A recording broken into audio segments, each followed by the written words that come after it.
Salut les fourmis, j'espère que vous allez bien. Aujourd'hui, un WOD run avec des sprints. Et pour commencer, on aura 6 fois 200 mètres à faire, donc le plus rapidement possible. Ensuite, on aura 3 minutes de récupération. Derrière, on enchaînera avec 6 fois 30 secondes d'effort, 30 secondes de récupération. Cette fois-ci, il faudra donc aller le plus loin possible. Ensuite, à la fin, on aura un renforcement sur les abdos avec 2 Tabata, un sur du Tuckelo et un deuxième sur de l'Holo Rock. Le stimulus du WOD, c'est donc l'intensité. Donc sur la première partie, on va chercher à être le plus rapide possible. Sur la deuxième partie, par contre, là, on essaiera d'aller le plus loin possible. Pour ce qui est des haltations, c'est très simple. Sur le N2, pour la première partie, on fera que 150 mètres. Sur la deuxième partie, on fera 20 secondes d'effort. Et en N1, on fera 100 mètres sur la première partie. Et sur le deuxième, on fera que 10 secondes d'effort. Au cas où, si vous ne pouvez pas sortir courir, vous pouvez très bien remplacer la course par d'autres mouvements, notamment par des montées de genoux, des talons-fesses, des jumping jacks ou alors tout simplement des sauts simples à la corde. Ça fonctionne très bien. Là, aujourd'hui, je ne vais pas vous montrer comment courir, mais je vais vous faire un échauffement type pour ce genre de WOD. Donc, pour commencer notre échauffement, on va faire des ouvertures de hanche. Le principe, c'est que je viens bien monter le genou bien haut devant moi, j'ouvre ma hanche et je rabaisse. Donc, ça va donner ça. Je monte le genou bien haut, j'ouvre ma hanche et je rebaisse. Je fais pareil de l'autre côté. Je monte bien haut, j'ouvre et je rebaisse. Ça, c'est notre premier mouvement. Deuxième mouvement, cette fois-ci, on va fermer. Même principe, je viens bien ouvrir sur le côté, je monte bien haut le genou, je ramène devant et je rabaisse. Pareil de l'autre côté, je monte bien haut, je ramène et je rabaisse. Pour le troisième mouvement d'échauffement, je viens monter le genou bien haut, je viens le saisir avec mes mains et j'essaie de ramener mon genou le plus proche de la poitrine. Je viens bien tirer. Je dois sentir qu'au niveau de la fesse, ça va bien tirer. Pareil de l'autre côté, je monte le genou le plus haut possible. Je viens le saisir avec ma main et je le ramène le plus proche de la poitrine.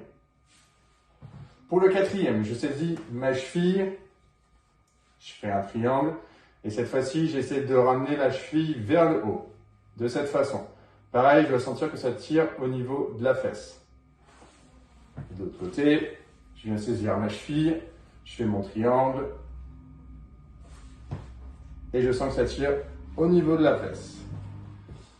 Pour la suite de mon échauffement, je vais partir sur des fentes en essayant de me grandir le plus possible, en faisant une rotation du côté où j'ai la jambe qui est pliée, ça va me donner ça. Je fais une fente, je viens bien me grandir et une rotation du côté où j'ai la jambe qui est pliée. Je fais attention à ce que mon genou et ma cheville soient bien alignés pour qu'il n'y ait pas de souci. Pareil de l'autre côté.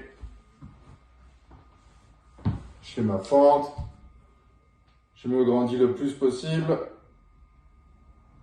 et rotation du côté où j'ai la jambe qui est pliée.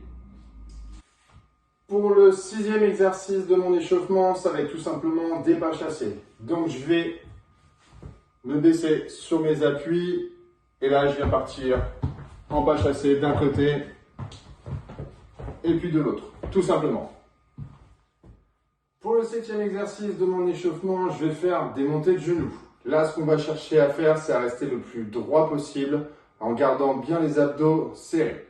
Deuxième chose, je vais m'aider de mes bras pour faire balancier et je vais monter les genoux le plus haut possible. Ça va m'aider après pour mon sprint. Ça va donner ça. Je monte les genoux.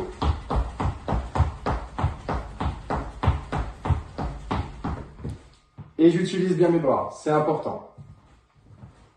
Enfin, dernier exercice de mon échauffement, ça va être le talon-fesse. Là, c'est le même principe, on essaie de rester le plus droit possible. On serre bien les abdos et donc je viens toucher mes fesses avec mes talons et je peux également m'aider avec mes mains. Ça va donner ça.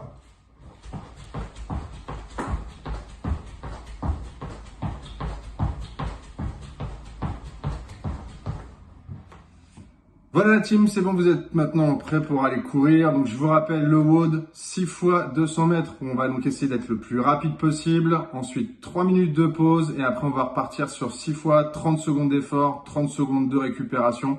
Où là le principe c'est d'aller le plus loin possible. Je vous laisse aller courir tranquillement et on se retrouve juste après pour notre renfort avec nos Tabata sur les abdos. À tout de suite. Comme convenu, on se retrouve pour notre renforcement sur les abdos et donc on aura 2 Tabata à faire. Donc je le rappelle, le Tabata c'est 20 secondes d'effort, 10 secondes de récupération et il y a 8 tours à faire. Au cas où, si vous avez besoin, surtout n'hésitez pas à utiliser une musique, c'est plus sympa et ça donne le rythme. Premier mouvement qu'on va faire sur notre Tabata, ça va être le tuck hollow. Ça veut dire que je vais être en position de tuck up et je vais tenir cette position. Ça veut dire que je vais avoir les épaules qui vont être décollées du sol, je vais être le plus resserré possible, pointe de pied vers l'avant, paume de main vers le ciel. Ça va donner ça.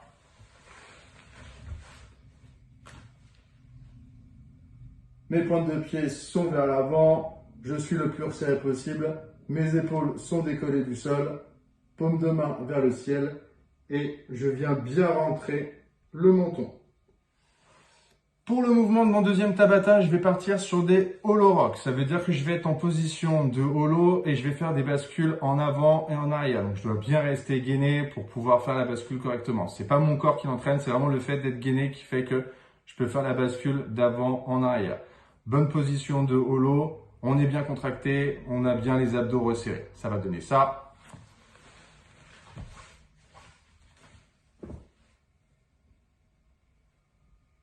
Position de hollow.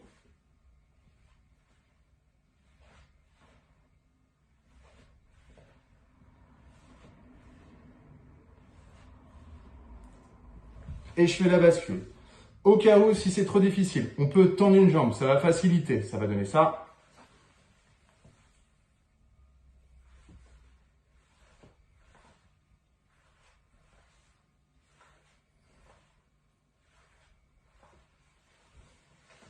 Au cas où, si c'est trop dur encore, comme ça, je peux faire donc la position de tuck up et faire des rocks dans cette position-là. Ça va donner ça.